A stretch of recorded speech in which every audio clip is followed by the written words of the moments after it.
தனுஷ் கிருஷ்ணா இயக்கத்தில் சன் தொலைக்காட்சியில் ஒளிபரப்பாகி வரும் தொடர் சிங்கப்பெண்ணே கடந்த 2023ஆம் வருடம் அக்டோபர் மாதம் தொடங்கப்பட்ட இந்த தொடர் சுமார் 210க்கும் மேற்பட்ட எபிசோடுகள் ஒளிபரப்பாகி வருகிறது. ஆனந்தி என்ற கிராமத்து பெண் குடும்ப சூழ்நிலையை சமாளிக்க நகரத்திற்கு வருகிறார். வேலை செய்வதுடன் தன்னை சுற்றி வரும் பிரச்சனைகளை எப்படி சமாளிக்கிறார் என்பதே கதையாக நகர்ந்து வருகிறது. இந்த நிலையில் ஜூலை 30 இன்றைய எபிசோடிற்கான புரோமோ வெளியாகியுள்ளது. அதில் சைக்கிள் ஓட்டிக்கொண்டு செல்லும்போது ஆனந்தி மயக்கம் வந்து ரோட்டிலேயே விழுந்து விடுகிறார். இதனால் அவர் மருத்துவமனையில் அனுமதிக்கப்பட அவர் கர்ப்பமாக இருப்பதாக நர்ஸ் கூறுகிறார். அவர் சொன்னதை கேட்டு மகேஷ், அன்பு, வார்டன், அவரது தோழிகள் என அனைவரும் ஷாக் ஆகிறார்கள். இதுதான் இந்த வார புரோமோ.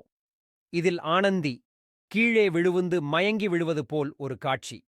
அதில் வரும் காட்சியை பயன்படுத்தி அவர் விழுந்துவிட்டார் என்று சமூக வலைத்தளங்களில் வைரலாக பரப்பி வருகின்றனர். இது குறித்து யாரும் நம்ப வேண்டாம் என்று சிங்கப்பெண்ணே ஆனந்தி தன் ரசிகர்களிடம் கூறினார்.